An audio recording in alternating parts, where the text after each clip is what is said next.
Today's episode is made possible by Northwestern University Press and their new release, Little Armageddon, by poet Gregory Fraser. Little Armageddon describes everyday explorations, the small explosions within life, family, and quote-unquote ordinary survival. Fraser writes at eye level, detailing the experiences of fatherhood, love, and the quiet of daily life, poised at the brink of abrupt upheaval. These poems balance imagination and truth-telling with rich verse that brings the reader's ear closer to the quiet and how intense it truly is. Listeners of Between the Covers receive a 20% discount on Little Armageddon or any other Northwestern University Press title with promo code POD20. This offer is available at nupress.northwestern.edu. Today's episode is also brought to you by Forsyth Harmon's Justine, a debut illustrated novel that offers a sharp, intimate portrayal of girlhood on the edge of adulthood and the thin line between friendship and obsession. Hailed as show-stopping by Alexander Chee, urgent and exquisite by Melissa Febos, and unsettling, adoring, insightful, and even a little frightening by Victor Laval, the novel chronicles Long Island teenager Ali, who finds herself drawn to the enigmatic Justine after meeting her at the local Stop and Shop. During the ensuing weeks of summer 1999, Justine takes Ali under her wing, and Ali's fixation on Justine grows. She begins to reshape herself in her new idol's image, leading to a series of events that spiral from superficial to seismic. Justine is out on March 2nd from Tin House and available for pre-order now. I'm so excited for today's episode with Ross Gay, as Ross has been an important poet for me and also has felt like such a presence recently on the show. From the way his speech, his homage, his delivery of love to Nikki Finney became such a vital part of my conversation with her, or how reading Christina Sharp's In the Wake in preparation for today's conversation with Ross ended up shaping and informing my two conversations with Natalie Diaz, or just how many guests in the past have mentioned cherishing Ross's work, from Lydia Yuknovich to Tyamba Jess. Since Ross and I talked, it was announced his new book, Beholding, is a finalist for the Penn Gene Stein Award, along with past Between the Covers guest Matilda Bernstein-Sycamore for her new book, The Freezer Door. This award is given to a work which has broken new ground by reshaping the boundaries of its form and signaling strong potential for lasting influence. And Beholding is a book that is formally daring, dreaming, and doing the impossible. A book-length poem that looks deeply at a mere few seconds of footage, and that looking makes those seconds, and what is being looked at in them, become the world entire. This footage is sports footage of Dr. J's move called The Move, his baseline scoop from the 1980 NBA Finals. And I'll include a link to the video of this in the show notes, something you shouldn't miss, even if you couldn't care less about sports. And likewise, if you are a writer or artist who is sports phobic or has a fatal allergy to sports, trust me, this book and this poem and this conversation is about so much, from mushrooms and mycelial networks to cameras and the ethics of looking, to slave ships, to joy, to, yes, basketball. For the bonus audio archive, Ross talks about the importance of Jean Valentine to him and reads one of her poems for us. You can find out more about how to subscribe to the bonus audio and look through the ever-growing variety of potential gifts and rewards you could receive for transforming yourself from a listener to a listener supporter by heading over to patreon.com/betweenthecovers. Enjoy today's program with Ross Gay.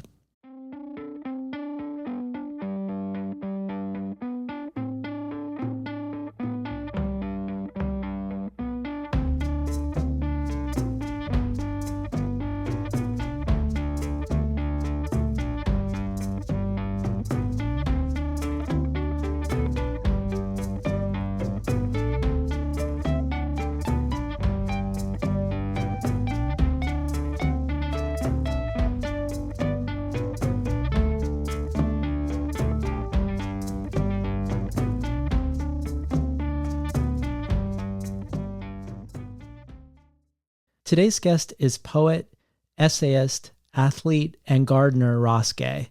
Gay earned his MFA in poetry from Sarah Lawrence, his PhD in American literature from Temple University, and he currently teaches in the English department as core faculty at Indiana University in Bloomington, where he is also a founding member of the Bloomington Community Orchard, a publicly owned, volunteer-run, free fruit-for-all organic orchard where he has taught classes on everything from pruning to propagation. A football player as an undergraduate at Lafayette College, Ross Gay has coached basketball and was a founding editor of the online sports magazine Some Call It Ballin'. But most people probably know Ross Gay as a poet. He is author of the poetry collections Against Which, Bringing the Shovel Down, and Catalog of Unabashed Gratitude, finalist for the National Book Award for Poetry, and winner of both the National Book Critics Circle Award and the Kingsley Tufts Poetry Award. Equally loved is Ross Gay's first essay collection, The Book of Delights, which chronicles a year of a daily practice, birthday to birthday, of attending to the joys and wonders, however fleeting, on any given day, no matter how uncooperative that day is.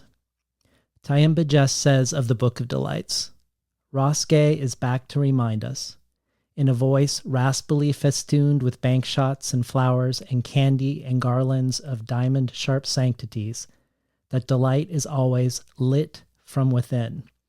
This is an illuminating and necessary meditation that unravels masculinity, race, tenderness, strength, all that is extraordinary yet hidden between the ordinary creases of life. Gay is also the co-author with Amy Nezhukumatatil of Lace and Pyrite, Letters from Two Gardens, and with Rose Zinnia of the chapbook River. He serves as an editor at the presses Q Avenue and Ledge Mule Press, works on the Tenderness Project with Shayla Lawson in Essence, London, and his work at large has garnered him fellowships from the Guggenheim Foundation and from Cave Canem. Ross Gay joins us today on Between the Covers to talk about his most recent poetry collection, Beholding, out from the University of Pittsburgh Press, a book-length, one-sentence-long lyric meditation on one gesture, on one move, of a mere handful of seconds, on the move of Dr. J, of Julius Erving's baseline scoop in the 1980 NBA Finals. Claudia Rankine says of Beholding, at once record, collage, group photograph, dance, and archive, Beholding reveals a multifaceted intimacy and lyricism within the history of a game, tracing how this history is interconnected with the saga of our country. Ross Gay has once again proven himself one of our greatest poets. Nikki Finney adds, there are no idle spectators in this new Bougainvillea book-length poem by Ross Gay. Tender, incisive, double-dutching couplets stretch end to end. We are hula-hooped on and off the court, then deposited inside photographs and lush gardens, calipers in hand, ready to measure the honey, the scent, the circumference of our eyes, hearts, hand. Finally, Fred Moten says, nothing happens only when it happens. Right now, we're all tree-born, watching the doctor all but not come down, again and again. We feel the weight of our enjoyment, the heavy duress we're under when it happens, where nothing happens, only where it happens. Behold, beholding unfolds that word, moves it and releases it, re-releasing that move, and carefully watching again and again for all that differentiates it from all the descendant moves and for all that entangles it with all the ascendant ones. There's no last word on what we hand and hold, or on what we behold, or on our beholding. Again and again, in the beautiful note he holds and hands, that's what Ross Gay be saying. Welcome to Between the Covers, Ross Gay. Thank you very much. I'm glad to be with you. Yeah, me too. Well, I should start out by saying you're at the top of your blurb game with this book. God, hearing them is just like so lovely. Yeah. Man, it also feels like, oh, what beautiful readings of the poem, what beautiful kind of considerations. So Yes. generous. Yeah. Well, I want to start with the language these others chose to praise your book with, particularly Fred Moten, when he says, beholding unfolds the word behold and moves it and releases it. But before we talk about what you were looking at, what you were beholding in this poem, I was hoping we could just start with the act of looking itself, because it feels like a great segue, I think, from what will be the episode right before our conversation with Teju Cole, who is both a writer and a photographer and a photography critic. And he's always thinking about the ethics of looking. So I'm going to start by reading something from your speech, Be Camera, Black-Eyed Aperture, which you delivered to Nikki Finney in honor of her receiving the Aiken Taylor Prize. And in it you say about Finney's work, when the speaker's eyes, quote, labor to midwife this moment out all the way, it reminds that proper witness, which is looking, yes, but also feeling, attention, attending, is labor. Come seriously to the page. Pay attention. Do your work, because looking is a generative act. It is a birth. Looking, by which I really mean seeing, makes the world. This witness, black-eyed, is labor, and labor is birth. And labor, let me say it again, means work. So let's start with talking about beholding and looking and seeing as praxis. Yeah. I think the poem itself, one of the questions is like, one of the questions of the book is, and it moves toward this, is like, what are we doing? What are we looking at? What is it, what are we practicing? All of this looking at constitutes a kind of practicing. So the idea of looking as a kind of praxis or practice, something that every time we're in the process of looking, we're always practicing something. And one of the questions of the book, I think it happens quite a few times. It's like, what are we practicing Yeah. when we're looking at anything? And probably too, the things that invite our looking, what do the invitations suggest about our practice, but also what do the sort of allowances to be invited or something like that? I'll be invited to this looking. How does that constitute a kind of practice, that's like one of the first things that I think of it, but also like thinking too about that little moment from that talk about Nikki's work, that like I'm interested in the idea of, I'm very interested in the idea of practice and all of the sort of ramifications of practice. And I'm writing this book with a friend about playing basketball, about this long-term kind of one-on-one game we have. And I think the book's maybe it's called Practice, but I'm interested in practice, one, in terms of sort of the repetition of something to sort of acquire a skill. But of course, I'm also thinking about practice in terms of a practice of, meditation, or a practice of, all of the other kinds of practice. But the idea that those practices which are engaged with labor, which are, the result of a kind of labor, constitute a kind of making. So that our practices are not only things that we do, our practices are things that we make, among those things being the world. Right. Well, when you meant, this might be a tangent, but when I just thought of how Allen Iverson appears in your thank yous, and you keep mentioning the word practice, and I don't know if it's Allen Iverson in relationship to the famous or infamous practice clip where he says the word practice, I don't know, 25 times. Yeah, totally. Yeah, it is. That's what I'm hearing. That's who I'm sort of referencing that. Yeah. And the way that I sort of think of that, that discourse on practice, to me is sort of like breaking the idea of the practice as something that you do just in the gym, but practice goes beyond the court, in that case, Yeah. Well, let me take the line that you just said of practice no matter what we're looking at, and sort of ask you a long, elaborate question around that. In your Cave Canem talk called Fall No More, you talk about how you're trying to understand how sight works in a poem, about how a poem might itself be a version of sight, and how making might be seen and seen making, as you just alluded to. And you go on to say, sight is a discipline for which muscles can be developed. And what in our language accommodates the vision of our destruction? And more poignantly, perhaps, how can a poem itself vision the not destruction? How can our poems make the unmurdered and unmurderable world? Maybe I'm asking, what kind of eyes does your poem have?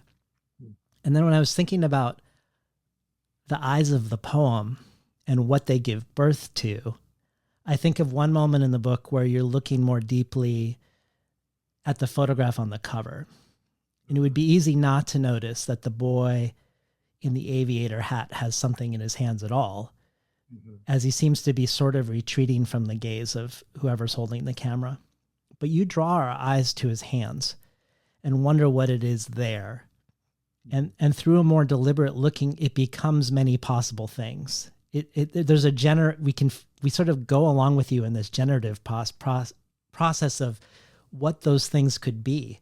And each thing that you name as a possibility sort of changes the valence of what the photograph means, or quote unquote means. But we finally realize it's an origami bird, which with the aviator hat and a lot of the other things you've been discussing in the poem, which we'll talk about, really like makes that photograph cohere in a totally different way. But so it made me feel like there's that deep looking has a certain magic to it, that this generative labor of birth can happen looking at almost anything. Yeah. So one thing I was thinking of was a past guest, Vicky now, and she had a writing practice of looking at what at first glance might seem something very arbitrary or static, a film of sheep feeding in a field in the Alps under a cable car that was filmed kaleidoscopically in an art film by Leslie Thornton.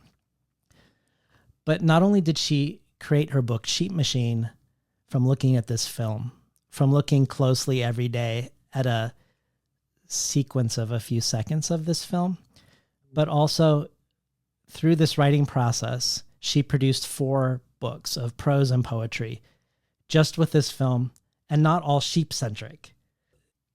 I mean, obviously it's important what we look at, but also I wonder, because just like your book with Dr. J, it seems like it's important that you're looking at Dr. J on the one hand. And I don't mean to make an equivalence between him and Vicky now looking at sheep, which may or may not have meaning for her. But also paradoxically, it feels like maybe while there's vital importance in what we look at, maybe we can find the vital importance no matter what we look at if the looking is of a certain type. like what you call the looking of proper witness, of looking, feeling, attention, attending, of laboring.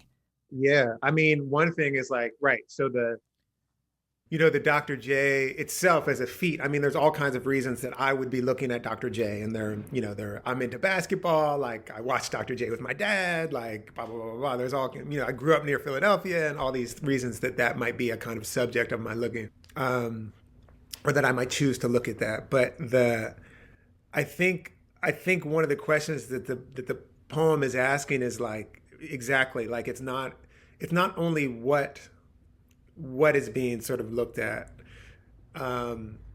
It's, I suppose, are there processes of looking? Maybe it's something like, are there processes of looking or practices of looking that make whatever it is we're looking at inform or illuminate or do something to the other kind of looking that we might do. Yeah. I mean, I wonder if one of the ways that, like, just looking so closely at this basketball move, which, like you said, it's a couple seconds long.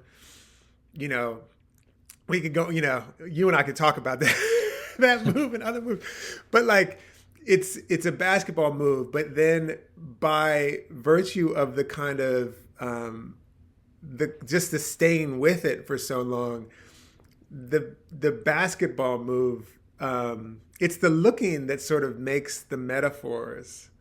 It's the looking closely and patiently, and maybe another step, which is like, maybe it's the beholding, like the loving looking, that makes all of the other metaphors maybe arrive. It might be something like that. So that, yeah, if you study a tree, look at a tree for a long time, or you look at a kid's hand for a long time, of course, all kinds of other kinds of metaphors can show up too. But that's sort of what it makes me think, that there's something about patience and something about, in some way, like, well, I said loving looking, and I think in some way I mean that, and I also mean there's a particular kind of looking, I suppose, that is not like I'm sort of a little bit arguing with myself in my head right now. That's not, I want to say, is not like utilitarian. Though a little bit I'm like, but is it utilitarian? Like, is there a utility? And maybe the utility is something like, connection, or, I mean, love is a word that I like. Yeah. Yeah. Well, I love that word. well, I do want to talk about what you're looking at about Dr. J and about why. But before we do, I want to ask you about the Nikky Finney line that is also the title of your speech in her honor. So B camera, black-eyed aperture, and what those lines mean for you, not as a lens into Nikky's work specifically, but if it's a lens also into your way of looking.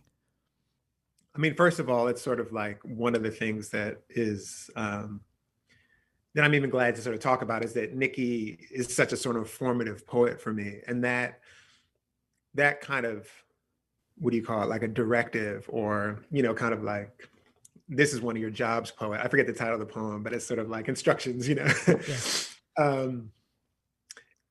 The process of thinking about Nikky's work and thinking about that phrase in particular, made me think, oh, so one of the things of being a camera, but what kind of camera are you going to be? And the other thing is like, what is a black-eyed camera? Which is to say, like, what is a camera that, not to simplify, but what is a camera that is informed, in particular ways with the kind of brutality of looking that is possible by virtue of the camera and by virtue of everything else, that might instruct us in these other ways of looking. In terms of instruction of other ways of looking, I think it's also, I was walking with a friend yesterday, and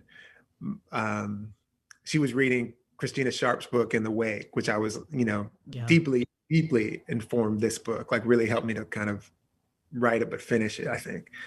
And she's meditating hard on looking as well. And my friend was like, I think your book is a kind of wake work, which is her sort of theory or notion of work that can come out of the wake that follows or that we live in of the afterlife of slavery, again, to sort of quote Saidiya Hartman, I think. So what is a kind of looking, is there a kind of looking that we might sort of be holding, be trying, be practicing, that emerges out of understanding the violence that so much looking perpetuates, Yeah. No, that phrase also made me think of something from Teju Cole, because he talks about how the very technology of photography, which we might presume, we still, even with all the scholarship that we have around photography, I think the instinctual thing we have about photographs is that they're objective and that they capture something, rather unlike a painting, even though we know that that's not actually true. But he goes farther and says the technology of photography, which we presume is neutral in and of itself, that the hardware of the camera makes it hard to capture black skin, that the dynamic range of film emulsions was calibrated for white skin, and that's true for the light meters in the camera. And it made me think of B camera, that B camera isn't enough in that phrase. If the camera isn't itself neutral or objective, that being the black-eyed aperture requires not just a certain quality of looking, but also a looking at the looking. Yes. And then also the fact that you meditate on in this speech about why she says B camera rather than B a camera.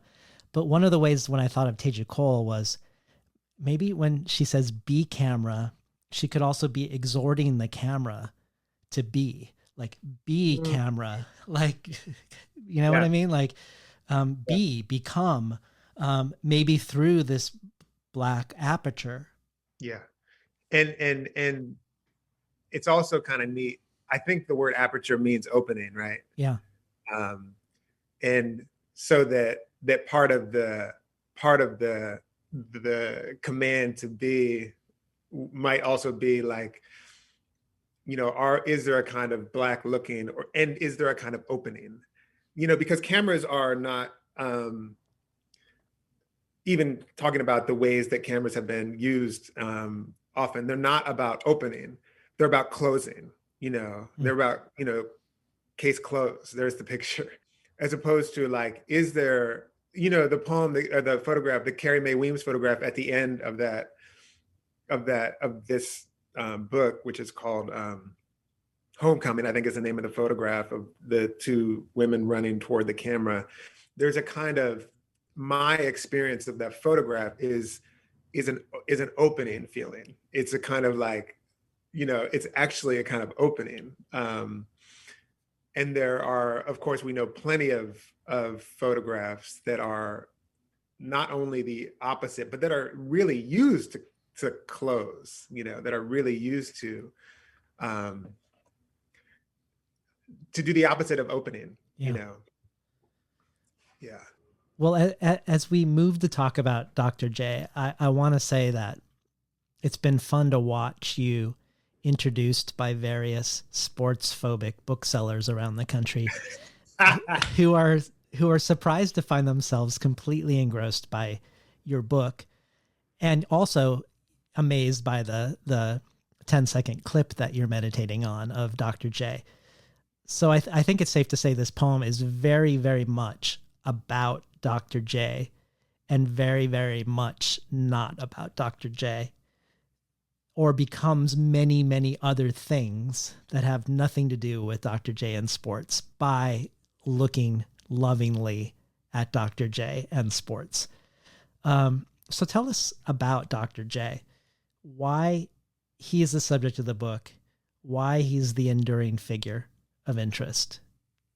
there's simple things like Dr. J is one of the best basketball players ever play, and those kinds of things. And then stuff like, I grew up just outside of Philadelphia. So the Sixers were our team. And as I was sort of coming to be a conscious little person, my dad would have been like getting turned on to the Sixers because, we moved there in like 1979 from Ohio. And, Doc got traded to the Sixers in 1977. So, we're like, it's just occurring to me now, we all got there at the same time, Yeah. And like, the way these things happen, it's like, I think I felt, I don't know if I've said this to someone, like I can feel many things like as though I was sitting at my dad's feet watching the TV, and he's like home, kind of stinky from like Roy Rogers or something, whatever, in his vinyl pants and, and his like blue vinyl socks and stuff. And we're watching like something, Yeah. And there are like two figures who maybe feel most relevant in my imagination. One of them is Marvin Hagler. But the other is Dr. J, because I feel like it was around that time, like there's so much, I could go on and on. It's so kind of mysterious and mystical in a way, because when I was like 6 years old, my dad could dunk a basketball, and when I was 6 years old, Dr. J could dunk a basketball. Yeah. There are these sort of overlaps of like these sort of stories in my brain and things that I was looking at and witnessing. We were constantly, we were regularly watching games. We went to games. It was like a time when, you could go to a basketball game, and I think they probably weren't that expensive if we were going. So the fact that I actually saw Dr. J play basketball live, and then there are all these other things like, the things that I was sort of getting, but I didn't know that I was necessarily getting, like, the Dr. J Larry Bird fight is a kind of, it's a thing in my mind, or, when Dr. J retired, this is an interesting story. Like, when Dr. J retired, his final season, it was like, it was a big deal, probably to a lot of us, probably to a lot of people. And I was just watching something about Doc just the other day, and he was talking about like he wanted to leave, like, playing good, and he was and he is one of these people who kind of like left, and he was really good, and he made the point of being like, I was second leading shot blocker in the league that year, or wow. and like third in steals or something. I can't remember exactly what it was, but it was like really good, which actually complicated my idea of like how good at defense Doc was. But for years, I can remember after his last game, watching his last game, which I think probably in my memory, it must have been an afternoon game, because I went to the little elementary school near the apartments where I grew up, and I shot hoops and kind of almost crying, because it was the end. And I remember the game, which was against the Bucks, and that was a good, like, Sidney Moncrief and Terry Cummings and them. And it was, in my memory, it was that Doc had, it was a tight game, and Doc missed like an elbow jump shot that would have won the game last second. That's what I had held for years. Then I decided, like, in 2006 or 7, I was with my buddy Patrick Rosal he was teaching down at Texas. So I went to visit him for a few days in Austin, and I was like, and YouTube was this new thing. And I was like, let's see if we can find Dr. J's last game. And we watched it, and they got blown out. What I remembered wasn't at all what had happened. Yeah. So for years, I had also this sort of deeply pained relationship with the way that Doc's last game went, like all of this. So it's just like, and that was like 20 years of understanding and experience. And actually, like, when I first started writing poems about Dr. J, that was the first thing that I was writing about. I was writing about what it means for so many years to sort of have one of my sort of most important sort of, sort of public figures have the way that things ended for their performance life or whatever be like that, and then to come back to it and be like, huh.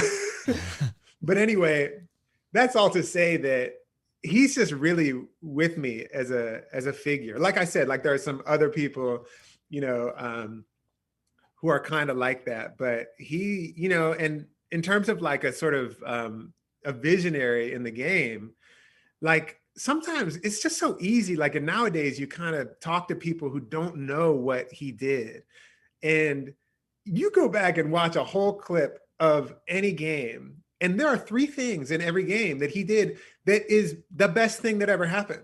Yeah.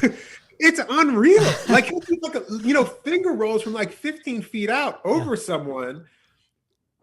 I can go on and on. You could tell. Well, I want you to, but I'm gonna see you. You sent me back to look at clips from my childhood that only have resided in my imagination until I looked at the clips, and then experiencing some dissonance myself.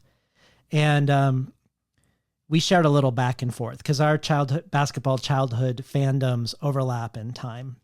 And I told you that my Dr. J was David Thompson for the Denver Nuggets, who was all but a god to me as a child.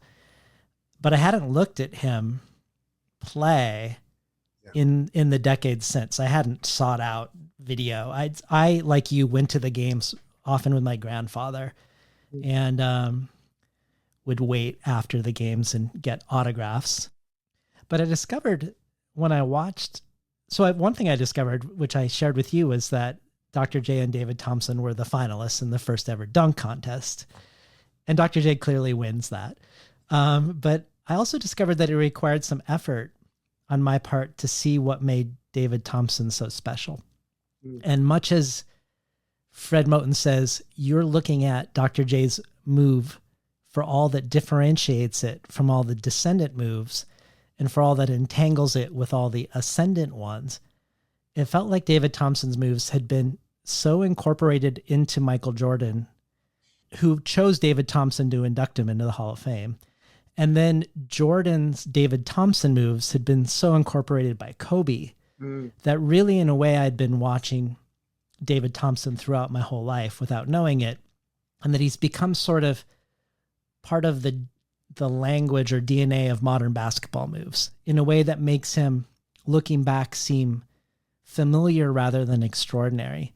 Yeah. But then when I watch Dr. J, there is still an immediate sense of wonder for me. Yeah. And there's something about the way he moves that both feels more like ballet or dance or poetry, but it also feels like something specific to a past era or a lost era of players of another time.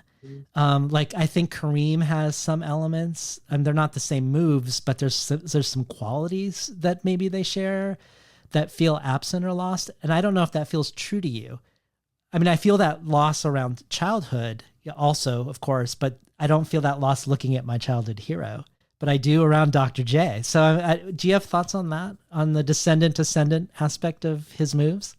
Yeah, when you say it, it's interesting because you would think that like Michael Jordan would have chosen Doc, because we think of like the lineage of that. It's Doc.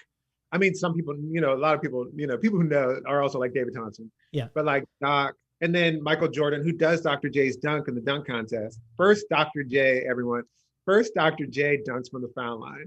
First Dr. J does it. Yeah. and then Michael Jordan does it. But Doc does it again like 10 years later too. And then Michael Jordan does it. And then, so you'd kind of be like, well, that's the trajectory. That's the kind of lineage that Jordan is looking at. But I think you're right. And I mean, people are always doing magic stuff. And part of what I think is so beautiful about all of these, sort of like Doc and David Thompson and Kareem and all these folks, partly what they're doing is being like, this is the possible magic, and so it's like changing our imaginations actually is what it is. But when I go back and I think when I look at, I hadn't identified this as a feeling, but when I watch Doc and like what I just said, every game he does 3 things that are impossible. I think a little bit is like what you're saying is like, everyone's doing impossible stuff. I mean, like I was just watching the highlights of Steph Curry, some of the stuff that and it's just, it's just ridiculous. Or Harden. I was watching Harden, I'm so like happy for him.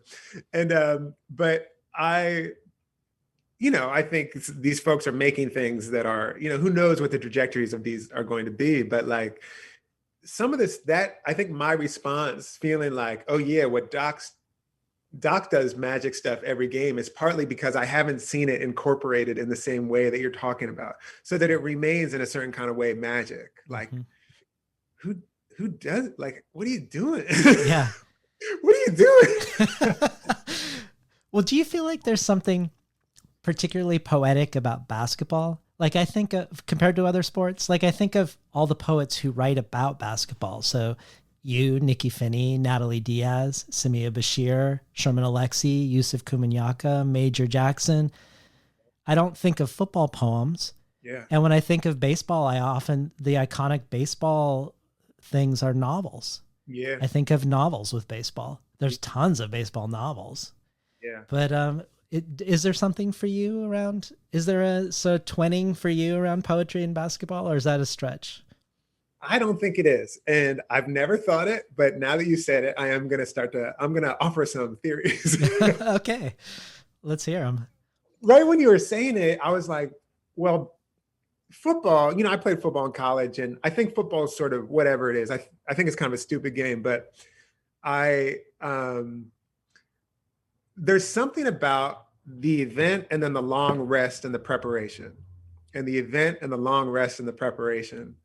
So that's a feature of football. I don't know what the average play is, 5 or 6 seconds or something. And then there's a long time in between.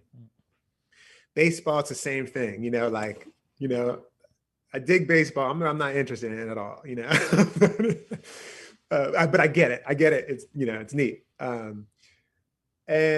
But basketball is a game that is, I wonder, is a game, and I'm thinking particularly basketball that is, I like to say real basketball. And when I say real basketball, I mean without coaches and without refs, is a game that is sort of like each thing that happens occasions the next thing without the sort of like instituted pause or the instituted break and reconfiguration or something. It's like every single thing in a basketball game that things go out of bounds and all that, but it's like it's the way that a poem might unfold, I wonder, a way that something becomes possible only because this other thing happened. Like once the boat arrives in your poem, suddenly all of this other stuff is possible in a kind of like, in a less, I don't know what you call it, like in a way that the steady flow of things happen. I would say like soccer is a game like that too. Mm-hmm. Yeah, that's my first theory. Do you? I feel that connection. I don't know that I can articulate that connection. When I was a kid, I followed every sport, mm-hmm. and now basketball is the only sport that I follow. It's like everything else has fallen away, partly just time management for me, but that is the sport that endures. Yeah. Even a very ridiculous fantasy basketball league with variety of writers and editors and agents. Yeah. But I want to talk about the possible and the impossible, and about the notion of flight and the meaning of flight, the flight of Dr. J, the impossible flight of Dr. J. But I want to set that up first by talking about joy before we talk about flight and what joy means in the context of your work. In your Be Camera speech, you say, if we make the brutal the ground of our imaginations, the ground of our poetic lives, we come to need the brutal for our poetic and imaginative lives. Our poems will need the brutal, which is not good for our poetry, not good for the soul or each other. This is, to me, a profoundly important point or question. How do we write a rich poetry of witness that does not make brutality the ground, a rich poetry of witness that articulates or responds to or contests or resists brutality while not granting brutality the status of essential truth. And I think of that when I think of your recent conversation with the Black Joy Collective, where you talked about how different areas of focus in the academy, even when they are peopled by thinkers working to make the world better, are often skewed towards studying what not to do rather than how to do it well. You described, somewhat tongue-in-cheek, the academic focuses as trauma studies, incarceration studies, brutality studies, misery studies, terrible shit studies. And you asked why we don't study what we want to celebrate. Why don't we have sharing studies and joy studies? And in the poem Beholding, you say directly to us that you fear becoming a docent in the Museum of Black Pain. But I also wondered if there was a fear on the flip side too. You are often known as the poet of wonder or the poet of joy. People love you for this. I love you for this. Mm-hmm. But your notion of joy, I think, is really pretty complex and something that I do want to unpack because it involves a lot of essential ingredients that people don't normally associate with joy. But I wondered before we do that, if you also fear not only making Black Pain the ground of your work, but also being loved and engaged with as if you were joyful in a more facile way, as if you were the happy poet, the happy person making the happy poetry. Yeah. A regular, I shouldn't say regular, an occasional irritation that I have is when someone will sort of say a thing like, like, oh, Russ Gay, like he can make anything delightful. And I'm just like, man, you didn't read the fucking book, Right. Or like Catalog of Unabashed Gratitude. It's called Catalog of Unabashed Gratitude. And like, and I also have a sort of, as I think people who have a real relationship with gratitude have a complicated relationship with gratitude. Like gratitude is not like, hey, I got my new MacBook and like, come on, it's like, it's something else. It's, and there's, and in a certain kind of way, I think of like, one of my ways of saying it is like adult gratitude or adult joy. And that might be shorthand for meaning some way of sort of being like, there's a kind of notion of gratitude and a kind of notion of joy that is sort of offered, among other things, at least in a kind of capitalistic way, which is something you kind of just buy, and you can, it's a kind of commodity, a kind of tradable good. Mm-hmm. Or it's, if you get this stuff, then you'll have more joy. And it's just like, nah, like whatever, I'm not actually thinking about that. And when I say the word joy, I don't mean anything like that. I don't care. I'm just like, that's another thing. When I say joy, I don't mean satisfaction. I don't mean contentment. I don't mean, so that's a long way of saying that it's both irritating and probably there is some degree of like fear or worry that, like, I suppose I wonder, like, if this is being read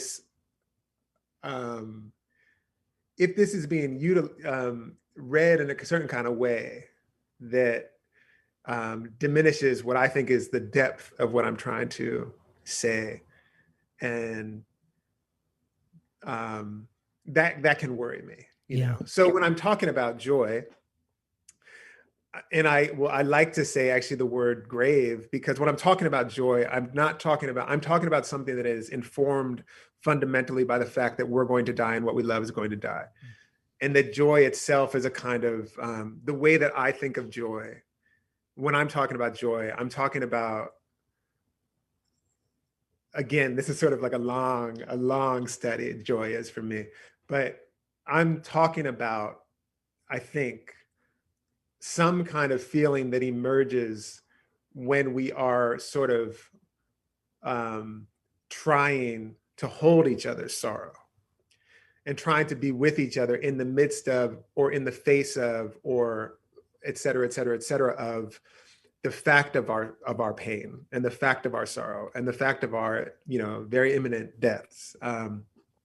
Which is why joy, to, it's like happy, joy is something else, and like, and it's not, it's, I think I understand, like, some people want to be like, you're happy because you have these happy moments in your poems.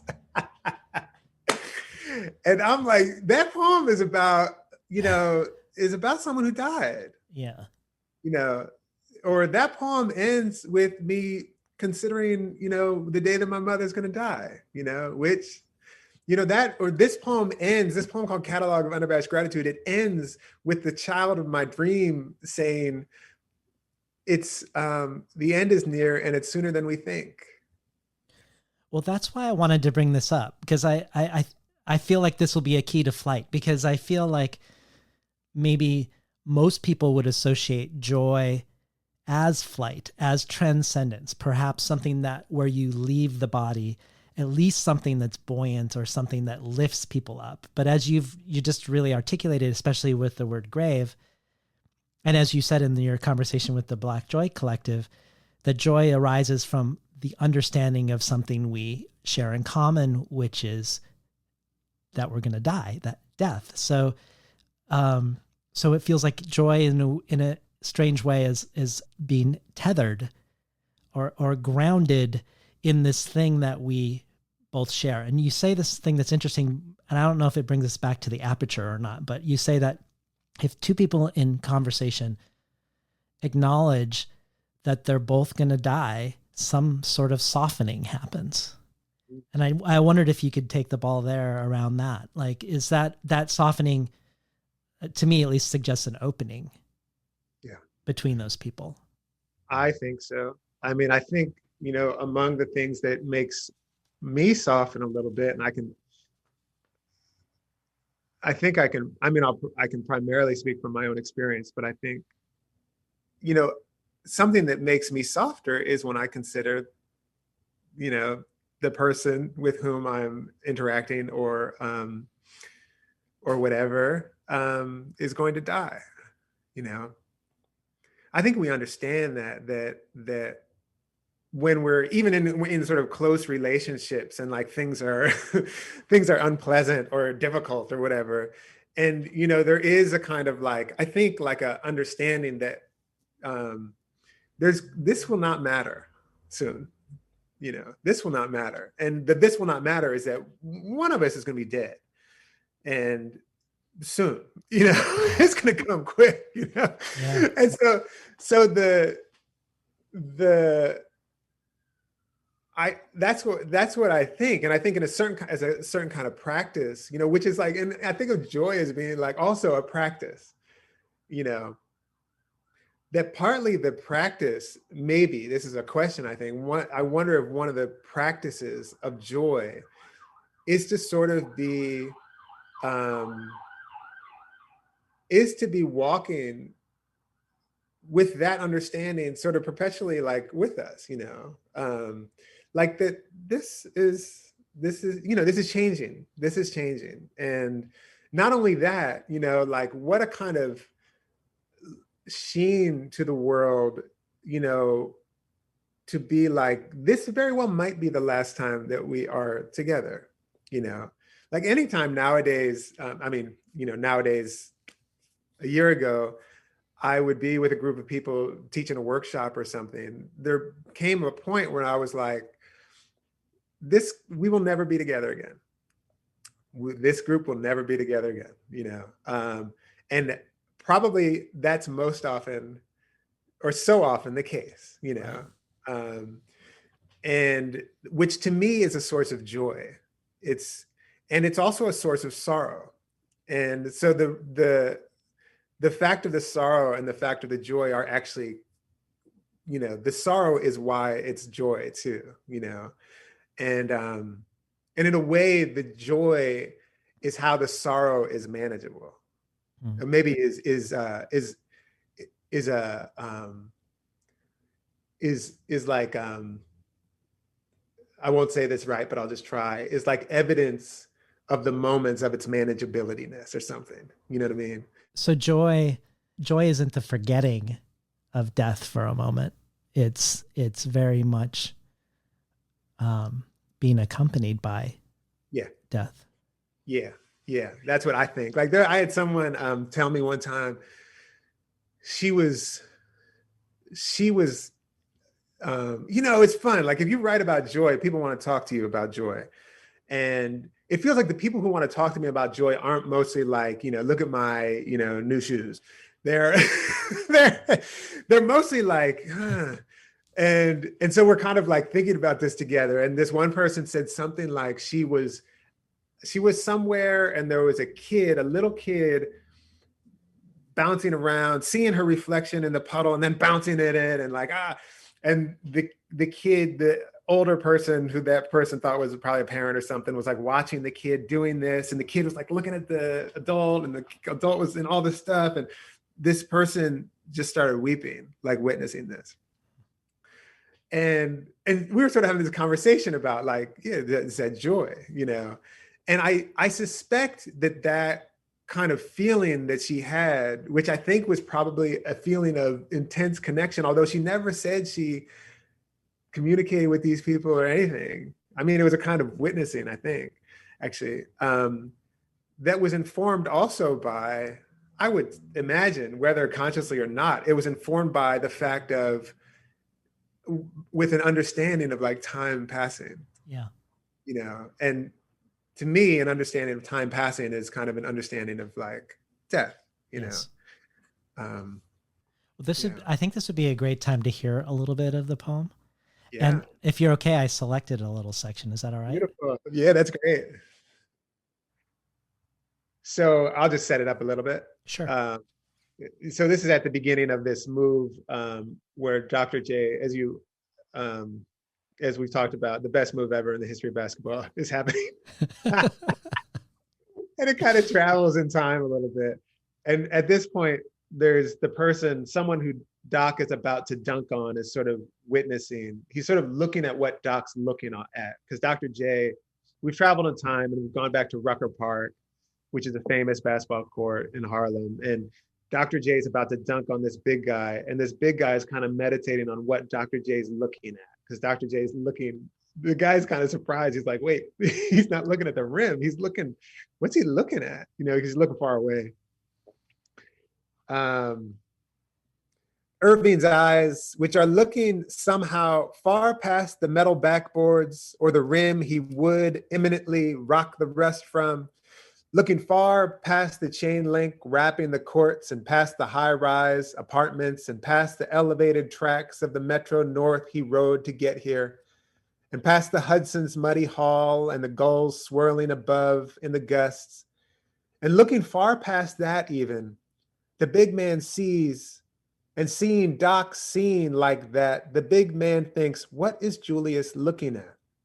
Before feeling, strangely, entering into his nose and mouth, the damp, salty air of a sea coast which flashes him to Coney Island, where the night before he and his boys gobbled fries at Nathan's before strolling the boardwalk and 3 times fell hard in love, mostly with themselves, hugging and shoving Blent unbeknownst into the ratty beach plums fragrance, which the big man can tell this breeze isn't quite.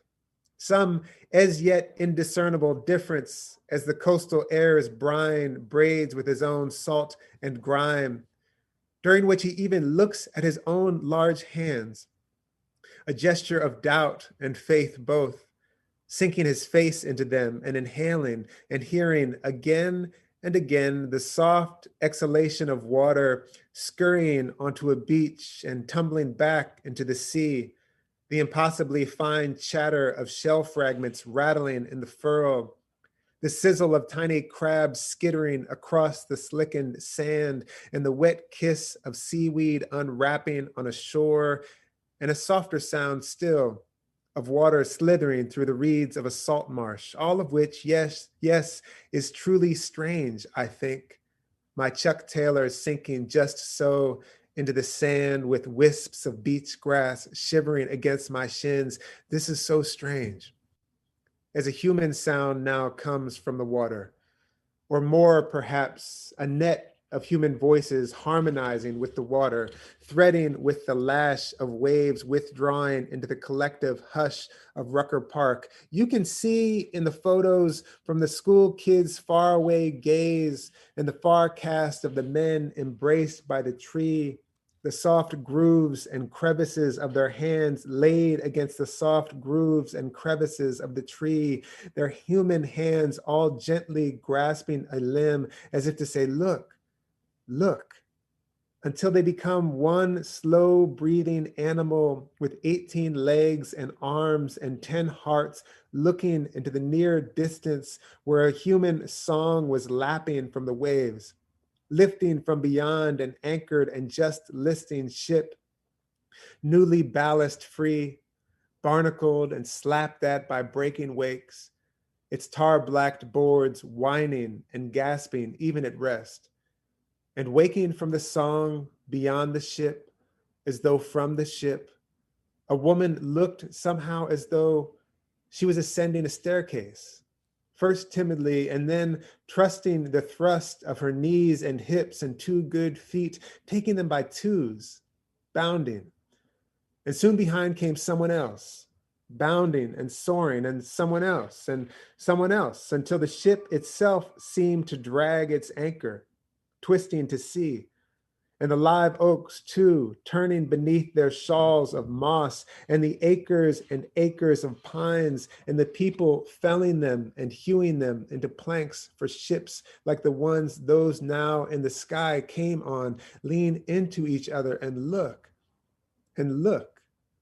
until is gathered a small village above the low clouds, hovering now as much as soaring, their arms outstretched as if treading water, their hands and feet making small circles, their chains dangling and slicing rusty wakes into the air until one by one they shake loose and tumble from their ankles and wrists, erasing through the sky and into the sea like names disappearing from a ledger, hovering there like a school looking down at us, watching as Doc continues his flight over the baseline, his arm extended in the midst of its cyclone for a glimpse cantilevered like a Frank Lloyd Wright building beneath which pours a sometimes tempestuous stream, and watching the move again and again like this at 2:59 a.m., I notice now when Doc is suspended here in his flight, Kareem's hands no longer look like the flimsy limbs of silver maples, but like a person preparing to catch a falling body, which maybe explains the worry stitching itself across Kareem's face and the nervous bend of his legs, maybe explains the way he seems to contract his whole torso, his heart's carriage, by holding his breath. And the 18,168 spectators in this clip, whom I have seen hundreds of times tonight, explode with delight. We've been listening to Ross Gay read from his latest book of poetry, Beholding. Well, I want to take this. I mean, people can already see, I think, that Dr. J carries us many places, to Rucker Park, to Coney Island, to slave ships, to you on your computer, and back to the NBA finals and to Rucker Park again. But I guess I want to tie this question of joy further into the world in terms of both race and species. Perhaps my favorite conversation that you had around the book is on the Versus podcast with Dinez and Franny.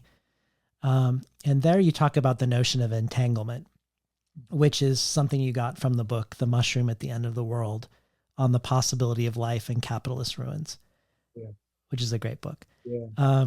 And in that conversation, you say that whiteness is a set of practices that pretends the possibility of disentanglement, that disavows entanglement, that engages in the dream of freedom, of being free of precarity, free of death. And somehow I associate this with the more facile views of joy and flight. This description of whiteness, this pretending of disentanglement. But I was hoping you could tell us about what you mean more about entanglement, and also how your inspiration for entanglement is a fungal inspiration. Yeah, that's great.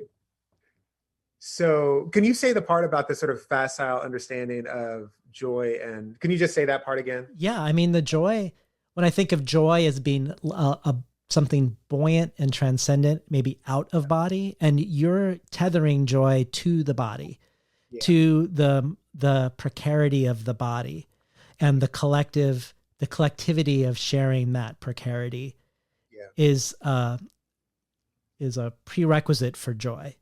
Yeah. I mean, yeah, that's right. So one of my favorite metaphors for when I talk about joy is a kind of mycelial metaphor, and it is like, the story or the fact that in healthy forests, there is a constant sort of communication happening in the soil, and it's a kind of shuttling of nutrients that is trying to make this sort of system work, or this system live, and so that's the sort of, and like in Anna Singh in Mushroom at the End of the World does a lot of this sort of in thinking about ruins and capitalism and stuff. But I think one of the when you sort of mentioned that there is like, kind of I consider it childish notion of joy that I think probably, and I'm just saying it's not joy. I'm saying it's something else, and something that I'm not aspiring to actually. That does sort of probably like, the feeling of being like a really free, discrete individual, like not beholden. Yeah. Like that is a kind of a joy or happiness. I like the word buoyant, like you can kind of lift above everything, as opposed to what we know sort of biologically, et cetera, is the case, which is that doesn't happen. It just doesn't happen. Nor is that like my aspiration. And if it is my aspiration, I don't, like despite my best intentions, I don't want it to be, and my practice is toward entanglement, I think, toward recognizing. Is it toward a decomposition of the self? Like when I think of the way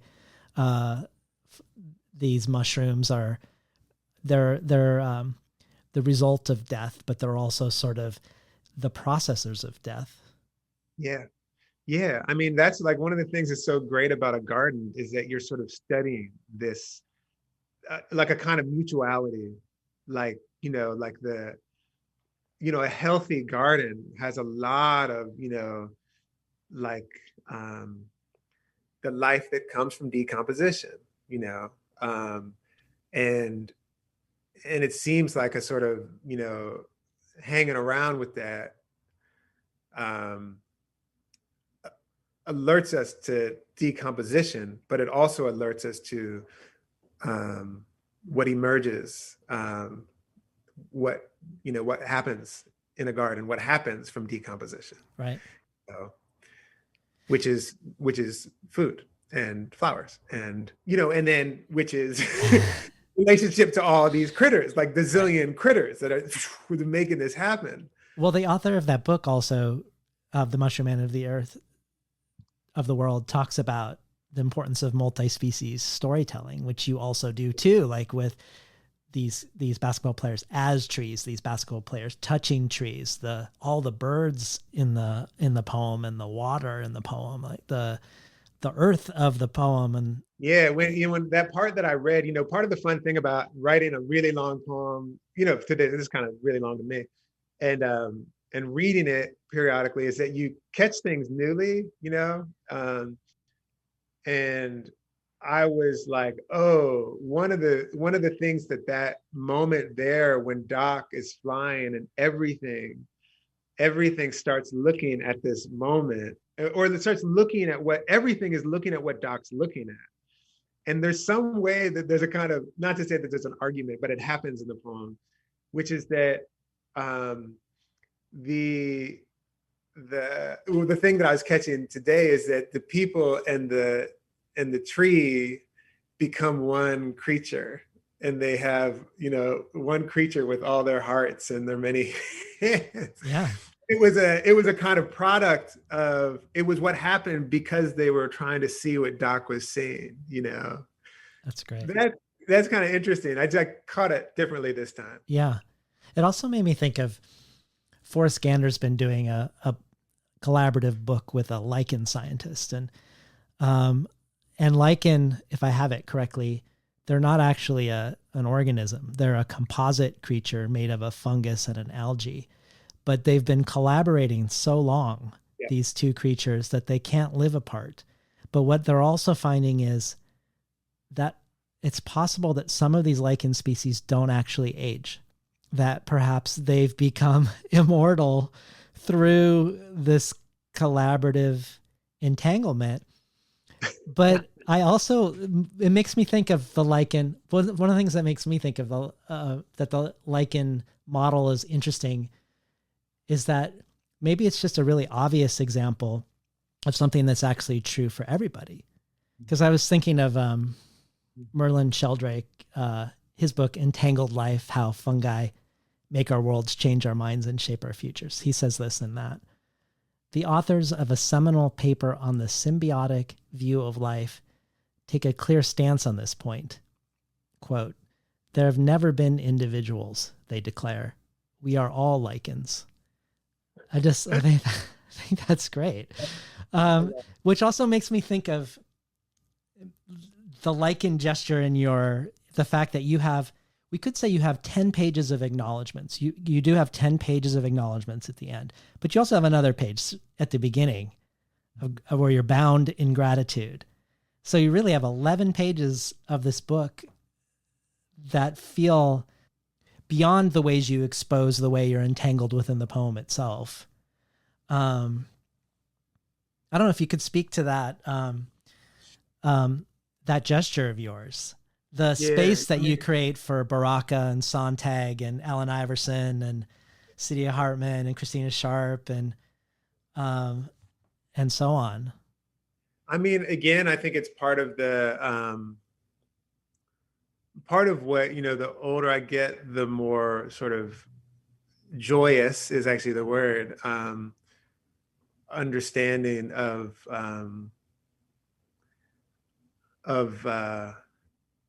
not only being influenced, but being made by other people, So like sometimes it's like, oh yeah, that was no, I actually, this creature, which, I can kind of identify as a creature, isn't me without, actually isn't me. I don't understand. I was with my mother over the holidays, and we were together for 2 weeks, and it was the longest we'd been together since my dad died. And something, at some point I was realizing, she remembers things that I don't remember, and I remember things that she doesn't remember. And, it just occurred to me in a certain kind of special way, oh, my memories are in you, you have a bunch of my memories, which is to say, it's one of the million ways that we're my mind is actually in my mother, Yeah. And it was just such a beautiful moment, too, because my mother's getting older, and she's just about 80 years old. And it's sort of we're going to be that's, you think about that. You're like, oh yeah, well, if you forget a thing, or I just never remembered a thing, or it's such a beautiful thing. And anyway, so the idea of the gratitudes or the acknowledgments, of the way of saying, like, not only am I, like, thanks, it's not only that, it's like, this isn't here but for you, and like a book that's really, really, I mean, particularly a section of a book that's really influential, and I say it in the gratitudes, is that section on debt from the Undercommons, Fred Moten and Stefano Harney. Mm-hmm. And there is this line that they have, and they say, we owe each other everything. And to me, it seems like one of the practices of the beholden, which is like, thank you, Christina Sharp. One of the practices of the beholden is to be like, well, what does it mean to owe each other everything? I think if we owe each other everything, maybe part of that is the suggestion is that, well, we owe each other everything because we've given each other everything. Everything that I am is given to me, and it's not hard to consider that, but it's really hard in a certain kind of system of thought that imagines that that's not the case. Yeah, no, I mean, I'm glad we're fully in this second meaning of behold. So behold as witness, being beholden, being indebted to. I also think of, in my conversation with Natalie Diaz, she would often use the word, is something extractive or not? Is something extractive or is it reciprocal? Are the stories being told, being taken out of the community and told to others, not for the benefit of the people in the community? And similarly with resources, are we perpetuating systems of domination and exploitation, or are we harvesting something truly based on the need? Yeah.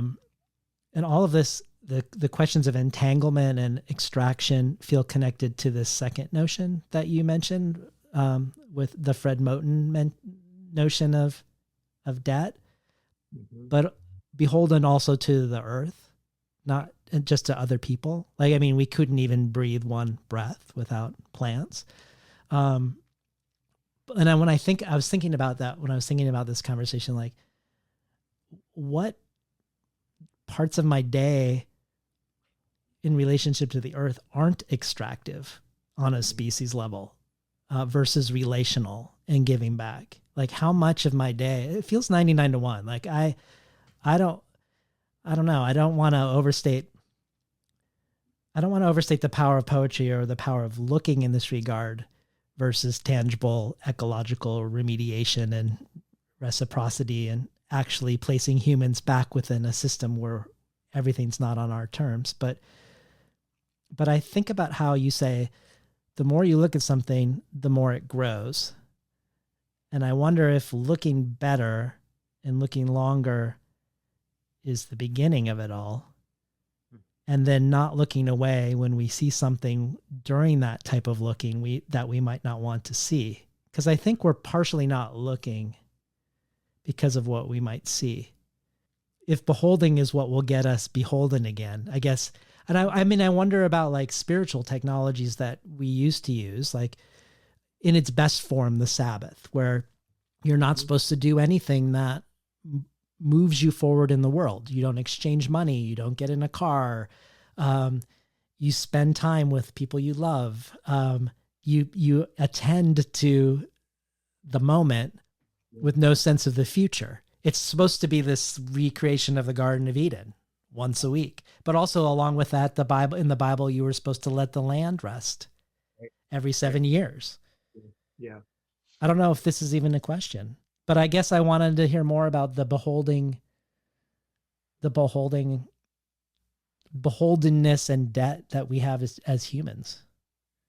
I mean, I think that thing that you said, first of all, is like that question in terms of like how much of my life isn't extractive. I think that's such a good question. Just to have it sort of, with us. I also, I'm kind of a little bit, I'm going back to I mean, first of all, right. Like one of the sort of mistakes, there are all these sort of, how to say it? Well, I should say the affirmative. The If we don't imagine ourselves as the earth, we're probably not long for the earth, you know? Um, which is to say, fundamentally be beholden to the earth, and it's like, and and not beholden to the earth as a discrete thing, as a discrete entity, but beholden to the earth as beholden to ourselves, as earth. And it's sort of like, like when I got deep into gardening, or as a gardener, period, I'll catch myself.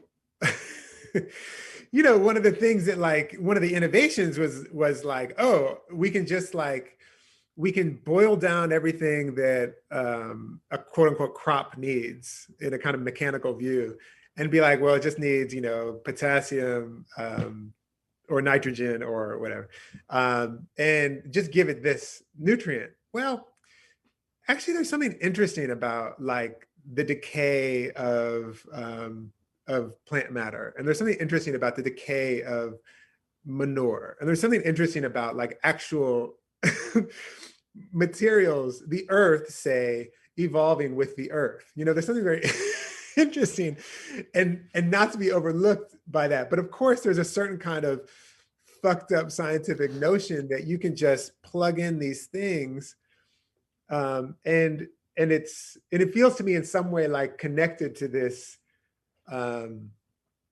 this completely, like, upside down relationship with things. What can we just get out of, or what can we take? How can we boil it down? How do we, the the essence of the blueberry. Well, I mean, there's a debate in herbalism around whether you should standardize something to its quote unquote active ingredient, as if something has an active ingredient, or whether the point of it is like the balance of whatever the plant has produced on its own, in its own way, may have something in it that we don't yet know about. Yeah. But is of some purpose, a buffering purpose, a synergistic purpose. But this idea that maybe we aren't able to identify everything in the system. Right. But when you talk about boiling down, that makes me think of something you said. This might be a stretch as a metaphor, but you talked about your revision process in one podcast, and you said you didn't pare down, but that you cracked open in your revision process. And when I think of, like, and I took that further, I don't think you said this, but I'm thinking of, like, you're looking, it's generative, so that when you crack something open, things are spilling out. And like, so you're looking at Dr. J, but the world comes out of looking at Dr. J, or Vicky now looks at the sheep grazing, and 4 books come out of that process. Is that what you mean? Is that versus the boiling down to, like, the essential ingredient, that the revision is a more of a maximalist revision? That's a neat question, because I hadn't thought of it like that, but maybe it is a kind of something that's interesting to me about, like, looking at something. I mean, like, I often think of, like, the digression as being just really, I'm interested in the digression, like, period. Like, I'm interested in, like, when people talk digressively, I'm interested in, like, performance that's digressive, or storytelling that's digressive. But I wonder if there's a way that idea of, like, a revising something that breaks open in a way to sort of to pay attention to the many ways that things are connected. I mean, partly I think I'm into the digression because I'm like, I love, or like the long joke. People hate long jokes. I'm like, man, if you got a joke that lasts 4 days, I'm so with you. I'm so with you, because I'm like, how? It's all connected. It's all connected. And I hadn't thought of it in terms of a kind of, like, the digression or the cracking open as a revisionary strategy, as maybe having some kind of relationship to this interest in or belief in or desire to practice a kind of entanglement. But it makes it, when you posed it as a question, it definitely makes a kind of sense that I'm interested in seeing how many ways can we connect this to other things, which is also just called metaphor, I guess. Yeah. But I feel like if we called it a fungal revisionary process, Yeah. like you're not distilling or boiling down, like you said, which would mean that you knew what to distill down to. But but the way the fungus is decomposing something, but then leaving the material that's off to the side. So the digressive elements, they're still there. They're not removed. They're like spilling off of whatever's being looked at, but are still part of the work. Yeah. Like the remains as possibly sort of the remains of like the artifacts of our exploration, or the artifacts of our sort of wandering as being sort of also the sort of place of poetry or something, the place where poems kind of also happen. But yeah, like that mycelial notion. I like that. Well, I want to move to a third connotation of beholding. Yeah. So we've done to behold and to be beholden. There's a third that I feel like has been discussed less in your conversations that I've encountered. But before we do, I wanted to have you read another section, if you don't mind, and we can set up that third meaning. Okay. And what I cannot help but think tonight at 3:33 a.m., a bit dazed, admittedly, from watching Erving's move again and again, is that this is like looking at the surface of the water from below. It's like looking into the sky through the water's slow turning above, where you can squint and see bodies looking down at you. Their slow light snapped by one of the handful of photographers kneeling in prayer at the baseline. This, remember, before the ESPN era, which, yes, there was a before too. And inside of that flash where Doc nearly disappears, the airborne body becomes so quick the absence the light makes. I so badly want the flash. I want the light, like a virus blinding the screen, and the flight in it to be a window or a door, which right now I will point you to a real door in a real photograph I found looking through the WPA agriculture photos at the Library of Congress for my great-grandfather as a young man, a sharecropper in Osceola, Arkansas, with hands like a hummingbird's who could fill his sacks kind of quick, plus a bit more to sell on the side, which, in the parlance of the day, the same parlance as ours, incidentally, in which you can own stolen land, in which you can become very wealthy owning stolen land, which all owned land is, stolen goods, hot goods, the hot earth, which earth has been bequeathed as property, as heritable wealth, though the meek shall first inherit the heat, but the land, the cotton, the unshared crop, let's hereon call it what it is, loot, plain and simple, which too my great-grandfather's body was, loot, and his life, loot.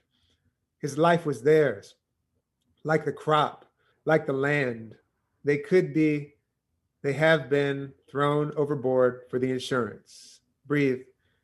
Let's breathe. Was theft, which is to say, it was his life he was stealing. Steal away, steal away. And caught, my great-grandfather was made to quickly theorize both flight and disappearance by carving with a sickle a crude window into a man who mistook him for a door he could open and close at will. Yes, we come from poets, steal away. And he stepped through that window by sitting on the sill and lifting first his one leg into his chest, and like that looked for a moment as though he was resting. How I wish he could just rest. as though he was simply a young man enjoying the day, looking upon the family of oaks near the road, their limbs always like arms to him, the shadows the leaves cast in the long grass like thousands and thousands of perched birds watching, closing his eyes and breathing in the gentle breeze, slowly circling and gathering in little eddies at his neck, which he was not, because he could be killed for anything, anything. But he did look quickly behind him into this rotten house, the beams sagging with must, the plaster dropping in sticky flakes of flesh before twisting his name, Frank Jennings, into a wick he lit and tossed burning inside the house while pulling his other leg through, gathering up what had just been cargo, what had just been loot, thrown overboard for the insurance. Breathe, breathe. His body, his life, gathering himself up in his thin arms, running toward the unknown and stealing away. Been listening to Ross Gay read from Beholding. So I had many options from all of the acknowledgments that you gave and the ways in which you were bound in gratitude of ways I could do research, which is such a great way to see the subterranean threads that make Beholding, that move beyond your own self and body. And I chose to read Christina Sharp's In the Wake and read it a while ago.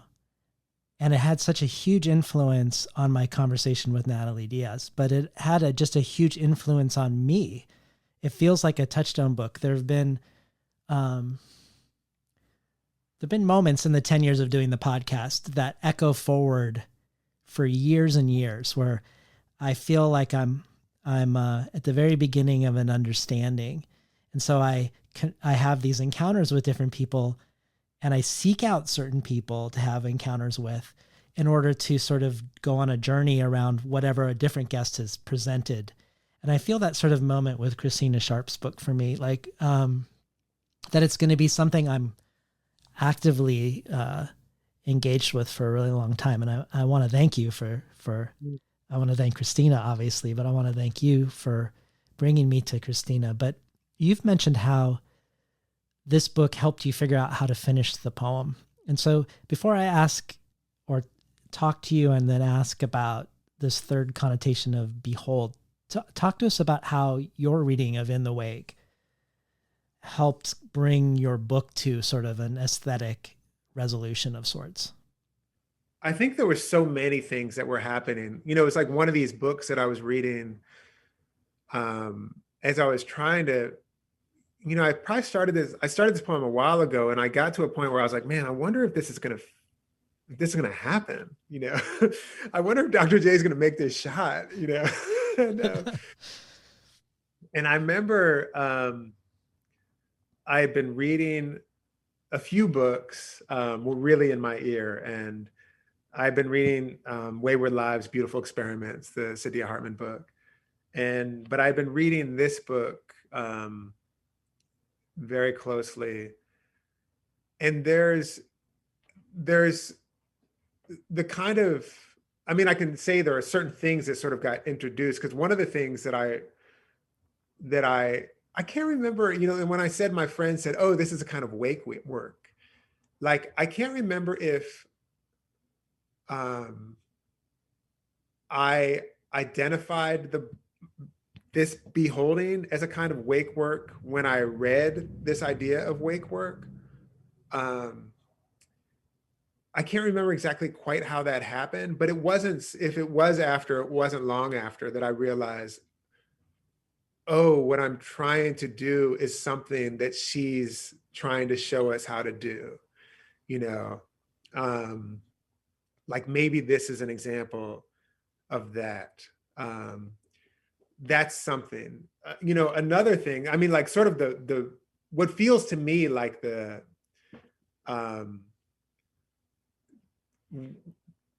don't know, well, what feels to me like the book's arrival is this idea of when the words beholding turn into the word beholden. And like that, the three things is like beholding becomes beholden. And that the way that, just saying beholden, the word beholding or beholden, you could say it sounds the same. And the word practice. And, it's actually, it's the Iverson's theorizing and practice is like hearing those things in my head together. Boom. It made the, what I feel like is actually the turn of the book, and the moment where I'm wondering about, this poem is wondering about how do we be beholden? Christina Sharp asked that question. Well, this is where I wanted to bring up what I thought was the third meaning of behold. Yeah. Because so you have your book Beholding, and then the epigraph from Christina Sharp, to be held, to behold, could be said to have several very different readings, given that the hold in Christina Sharp's book is the hold of a slave ship. Yeah. So Sharp says, to be in the wake is to occupy and be occupied by the continuous and changing present of slavery's as yet unresolved unfolding. To be in the wake, to occupy that grammar, the infinitive, might provide another way of theorizing in, for, from what Frank Wilderson refers to as staying in the hold of the ship. So when Sharp says Black people in diaspora are held and held in, and when you quote her as saying to be held, to behold, to be held and held in are also to be captive and captured at the same time as to be nurtured and comforted. And there's this quote from the book from Glissant, where he says, "This boat is a womb abyss. It generates the clamor of your protests. It also produces all coming unanimity. Although you are alone in this suffering, you share in the unknown with others whom you have yet to know. This boat is your womb, a matrix, and yet it expels you. This boat, pregnant with as many dead as living under the sentence of death." So when I was talking with Natalie Diaz, and I brought up a recent talk I attended of Claudia Rankine's, and Claudia Rankine mentioned that while Black people have not attained the status of being fully human in America, that we as Black people, she was saying, still needed to pretend that we had that status, to vote, to increase Black representation in Congress, to participate in civil society as if. And Natalie really pushed back, rejecting the aspiration toward the human on those terms, questioning the notion of citizen in this context in a way that felt kindred maybe to Saidiya Hartman calling emancipation the non-event of emancipation, and rejecting the term freedom that it granted as itself being predicated on a sort of anti-Blackness. So all of this, when I'm thinking about you and I'm thinking about joy connected to death and flight connected to entanglement, and my own questions about Afro-pessimism and Black optimism, which I've been reading more and more about, I just wanted to know how you position yourself to the womb abyss in this regard. Yeah, I mean, one of the things that's the beholding also to me, that's one of the things that I hear. And there are a couple moments in the poem where I am, I don't know, I'm sort of like wrestling a little bit with the idea, I think, of the, I'm aware of Christina Sharp and other people's, is that Glissant passage is that quoted in the way? I think so. Yeah. I'm not 100% sure, but I think so. It's amazing. It is amazing. Yeah. so I'm sort of, engaging with that idea, but I think I'm also, I think, and this might be as a kind of wake work that I'm trying to do, is trying to reimagine the hold in a way, to like, to be held, to behold, to be a hold. Like, what does it mean, like at the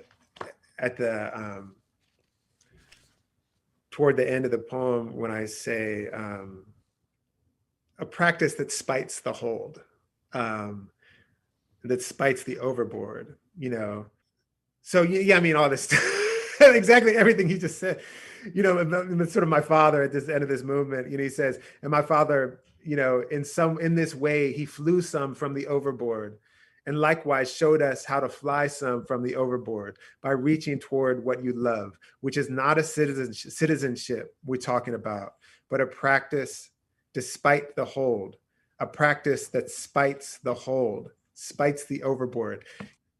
In a certain kind of way, like, I think Christina Sharp I think wake work is something that sort of does spite the hold. It's something that happens in spite of, in the wake of, despite. I think maybe one of the imaginings is that there is this one hold, which is like, the horrible genesis of something, of the conditions of our lives, among others. And there is another holding there is another hold. There's another holding that is constantly being made, and maybe sort of part of the practice that I'm imagining. And when I say imagining, I'm like joining with other imaginers, obviously. Yeah.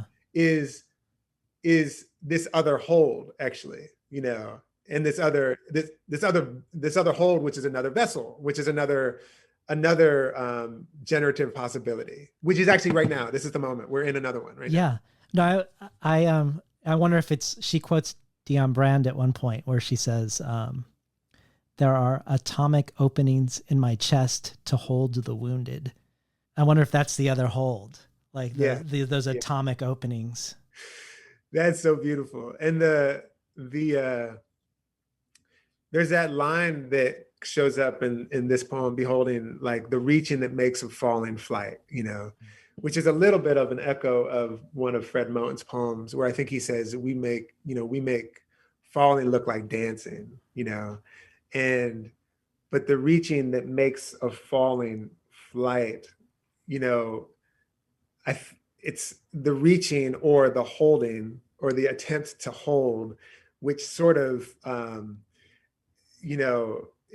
it doesn't negate the fact of the hold, but in some way it's also destroying the hold also, or it's reimagining another thing. There's this other moment in the poem that I wonder, like, sort of thinks about this, like, it's a kind of, well, actually that's what this poem kind of gets to, with the help of, like, Sharp and with the help of Iverson and the help of all this, is that we're talking about destroying the world for the world. And I think in some way, like, there is the world that is many things, among them the wreckage of, the wreckage. And then there's this other kind of dreaming, which is like, we're talking about destroying the world for the world, which a friend of mine, J. Cameron Carter, was, some conversations with him made me think we're talking about destroying the world for the earth, actually. Like, there's the world and then there's the earth. And we're talking about destroying the world for the earth, Yes. Yeah. Yeah. Can you talk about how a line from Baraka influences the way that you've laid out the poem on the page? Before I forget this, I just want to say, yeah, that famous line of Auden saying that poetry makes nothing happen. Mm-hmm. For years and years, I've thought it's like a Sabbath thing, like, it's not that it doesn't do anything. It's that a poem interrupts time as we imagine it. I love that. And a poem interrupts productivity as we imagine it. it stops time, which is a little bit tussling with my idea of the poem as a basketball game. I understand that. But many things are true. But I'm just sort of like, I just wanted to sort of throw that back to be like, Yeah. The Baraka line, which is I'm just gonna find it so I can read it right. Baraka is the first poet that I read, and is really a foundational poet to me. And he says, at the bottom of the Atlantic Ocean, there's a railroad made of human bones. He also says someplace else, the preparation for pain is minimal, for joy a lifetime. But the railroad of bones at the bottom of the Atlantic is echoed in your book structure. Yeah, the form itself there's a couple things that are sort of like, the poem is couplets in the middle of the page, sort of centered, justified. So to me, among the things, at least two things that I think of right away, I think of as like the railroad, as a form, but I also think of like the ladder, that it looks like a ladder. And so I'm very much like sort of both, those, when the folks are sort of bounding, the Igbo are bounding up from the water in a certain kind of way. I'm sort of imagining this thing, those two sort of formal elements happening at once, both things being meant at once, Yeah. Well, just as your notion of flight is entangled, your description of Dr. J uses just as much imagery of swimming and water as it does of soaring and air. And one of the things the book explores, and I wonder if it's under the influence of Christina Sharp, is the impossibility of his situation and the impossibility of what he does with this impossibility. So the book opens with the lines, "You might have noticed there's nowhere to go." And it ends with the line, "We breathe." So the mystery is this journey, this impossible journey. But Dr. J, who begins in this situation with nowhere to go, in this entangled in the arms of several opponents, including one of the greatest defenders of all time, Kareem Abdul-Jabbar, which makes it even more impossible. And he violates the cardinal rule of basketball, which is never leave your feet if you don't know where you're going to go first. Nevertheless, he leaves his feet into the impossible. He flies into the impossible, and then in the air, with nowhere to go, does the impossible. And it made me think of, again, of Natalie Diaz in a recent essay she wrote for PEN America. They were asking writers to comment on the upcoming election and on voting. And her essay is called A Practice of Momentum. And I wanted to just read a couple snippets to see what it sparks in you. So here's the first one. A basketball court, like the Mojave word for garden, is not so much a location as it is what is done there.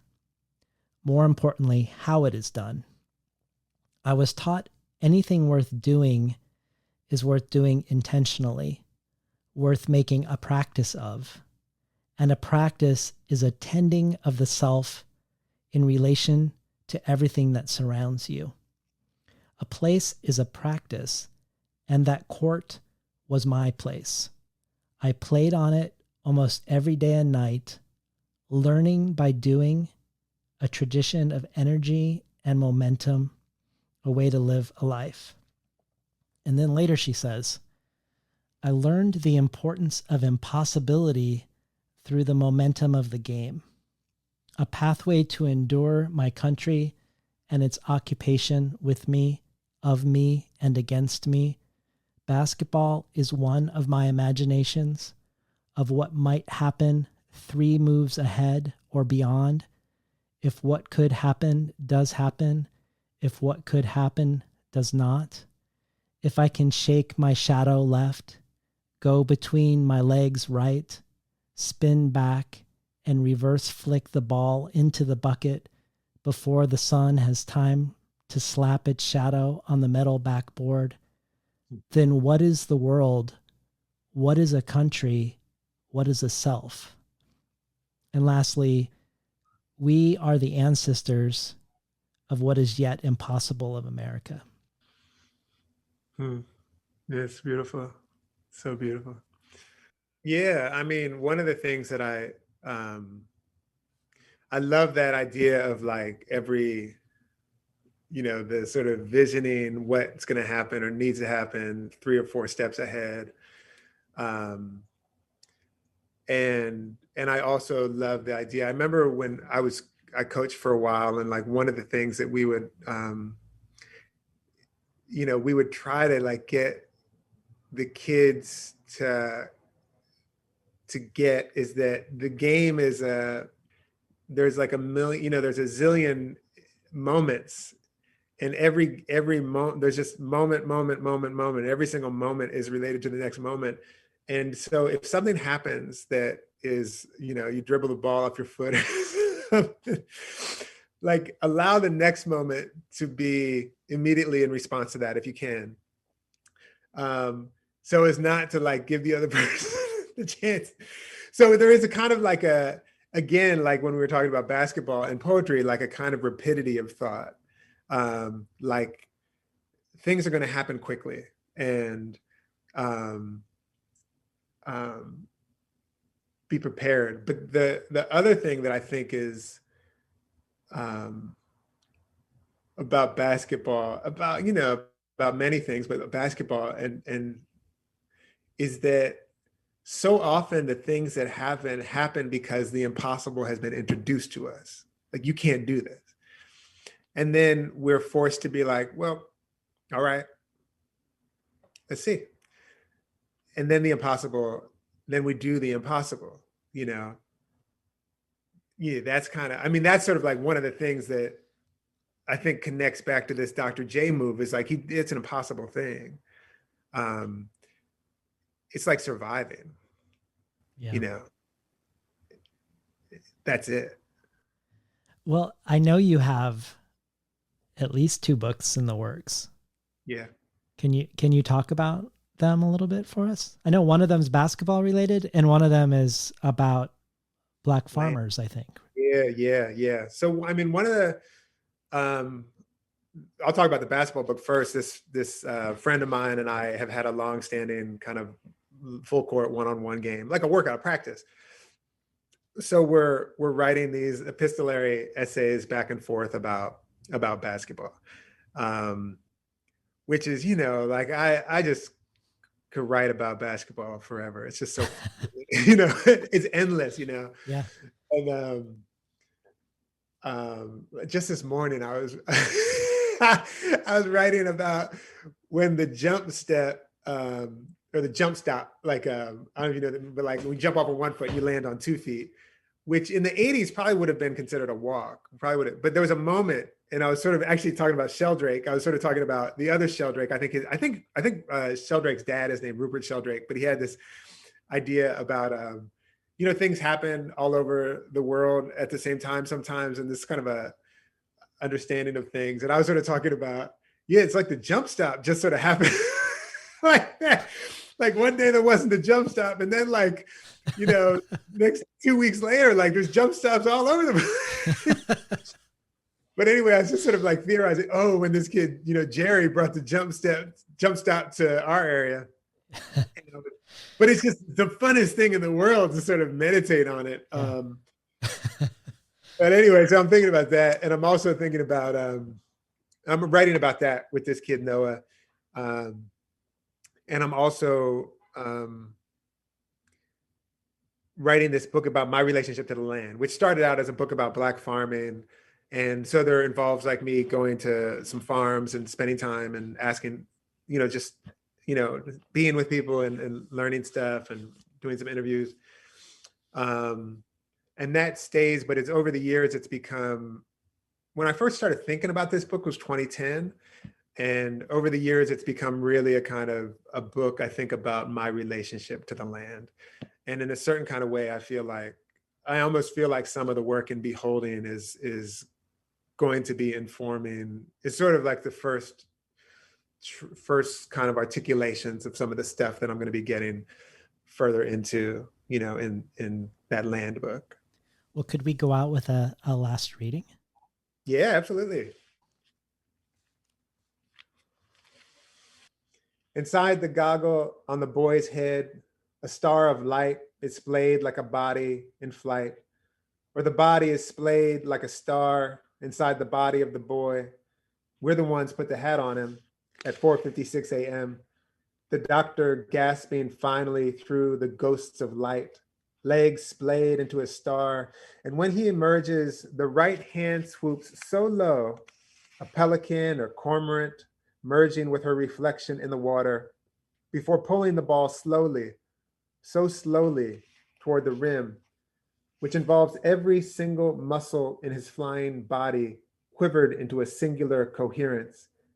The way we bring a child's head to our hip to say, "You're okay, I'm here."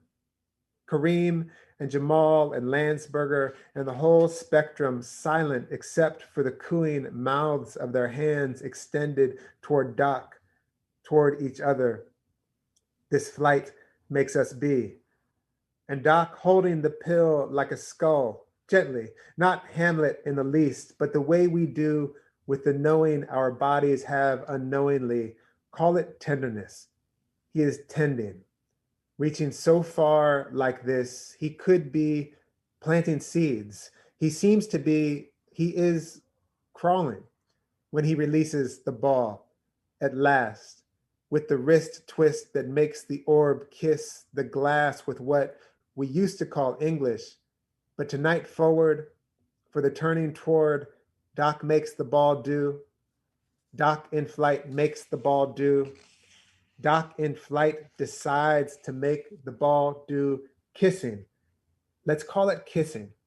This endless reaching we do. Breathe. Crawling as reaching like this sometimes makes us be, splayed like a star, sprawling. Though Erving's crawling is through the air, and as such has the quality of both soaring and swimming. Though, if we look closely, Doc has reached already his flight's apex, and the crawling, the reaching is a way of not falling. The reaching is a way of not falling. Such a joy and pleasure to be with you for this couple hours, Ross. Same here. It's just like, I feel so kind of like lucky. I feel tons of gratitude to get to have like a deep and slow and wandering conversation. Yeah, no, me too. So yeah, I really appreciate it. Yeah, me too. We've been talking today to Ross Gay about his latest book, Beholding. You've been listening to Between the Covers. I'm David Naiman, your host.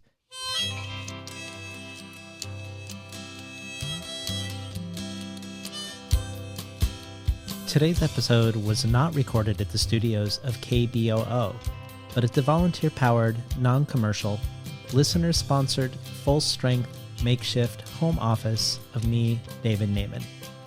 You can find out more about Ross Gay's work at rossgay.net. And for the bonus audio archive, Ross talks about poet Jean Valentine and reads a poem of hers for us. This joins so much bonus audio, from Nikki Finney reading and talking about Lorraine Hansberry, to Natalie Diaz reading from Borges' Book of Imaginary Beings, to Teju Cole reading John Berger, Etel Adnan, and also giving us a glimpse from his forthcoming, as of yet published collection, Black Paper. You can find out more about the bonus audio and all the other potential benefits of becoming a supporter, from rare collectibles from Ursula K. Le Guin or Ricky Ducournay, to becoming an early reader at Tin House, receiving 12 books over the course of a year, long before they're available to the general public. All of this, among many other things, can be found by heading over to patreon.com/betweenthecovers. Or, if you appreciate what you heard today and would prefer to do a one-time donation, you can do so over at tinhouse.com/support. Also, don't forget that listeners of Between the Covers can receive 20% off of books at Northwestern University Press, including their new release by Gregory Fraser, Little Armageddon, with the promo code POD20. I'd like to thank Algonquin Books and University of Pittsburgh Press for providing copies of Ross's books. And I'd like to thank the Tin House team, Elizabeth DeMeo, Elisa Ogi, and Spencer Ruckty in the book division, Jacob Valla in the art department, Yashwina Cantor in publicity, and Lance Cleland, the director of the Summer and Winter Tin House Writers Workshops. Finally, I'd like to thank Imre Lodbrog and Barbara Browning for creating this outro. Their album, Imre Lodbrog, A Sapatita Me, can be found on iTunes. Barbara Browning's trove of ukulele covers can be found at soundcloud.com/Barbara Browning.